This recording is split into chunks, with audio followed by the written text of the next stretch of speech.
Shalom and good day all, this is Tehillim29 back again for another indie comic review. And in this indie comic review, I'll be covering the Teenage Mutant Ninja Turtles versus Street Fighter, as well as King Spawn issue 24.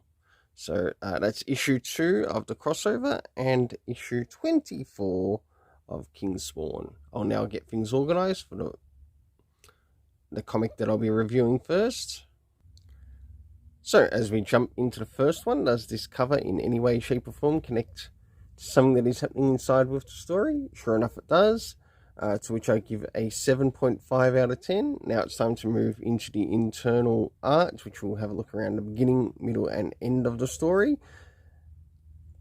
And also how things appear art-wise.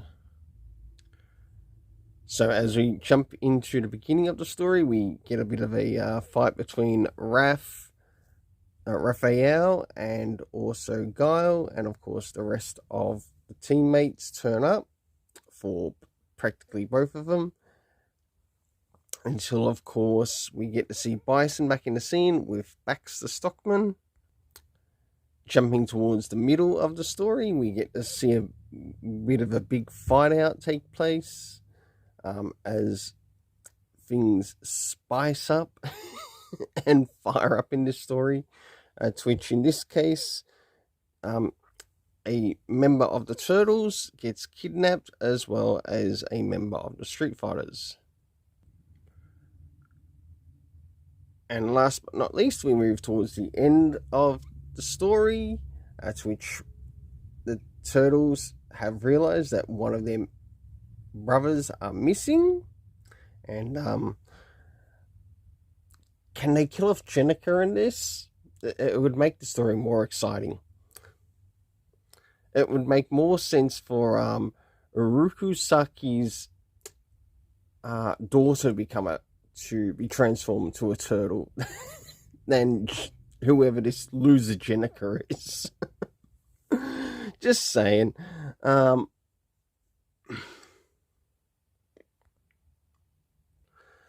For the internal art, I give it a 7 out of 10. Now it's time to move in relation to the area of the story racing. So first things first, do we get anything that addresses the area of time? Nothing at all. It should.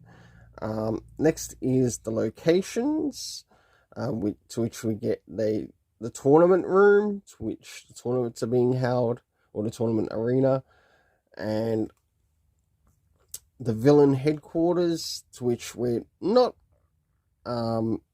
very clear as to where it's actually is. Again, something else that needs to be addressed in the story. The cast of characters consisting of the Teenage Mutant Ninja Turtles, we have Guile, Ryu, Ken, Chun-Li, Bison, and Baxter Stockman. For the overall rating in this, I give it a 7 out of 10. Now it's time to move into King Spawn, issue 24. So, as we jump to King Spawn, issue 24, does this cover in any way, shape or form connect to something that's happening inside of the story? Not so much, but overall I give it a 7 out of 10. Now it's time to move into the internal art, which we'll have a look around the beginning, middle and end, and also what's happening story-wise. So as we begin to move into the beginning of the story, there is a bit of a page after this, which also gives a bit of a big recap, and it's done in a different format where it's you get to see Spawn sort of like sitting, and you get to see some of the events covering over it. But I thought I might not be able to do that, so I'm moving on to the next page after that. To which we get to see what's happening with the members of the Exodus Foundation, to which I believe they're called. And we also start to catch up with Tar Maryville. We also get to see Yoko, Sam and Twitch return. As we move towards the middle of the story, we have Spawn taking on a bit of a Hulk of a monster in the universe. And as we move towards the end, we get a bit of a spoiler of a certain clown returning to King Spawn. So, for the internal art, I gave it a 7.5 out of 10, as I really enjoyed the art and how it worked with the story. The next is the area of the story. Considering considering we're up to 24 issues, we should now be getting more comic references, or at least some comic references throughout this. And do we get to see any in this? No, we don't, but we do get a bit of a recap as to what's been happening over the previous issues, which I think is really good. Next is the area of time, to which it's not addressed. The locations that sort of either mentioned or take place. We get Japan, we have elsewhere being used, which I think is a bit lazy, but I can understand what they're trying to do. No, they could just say a hidden location in New York and at least let the reader know where it's taking place. Of course, we get outside a warehouse.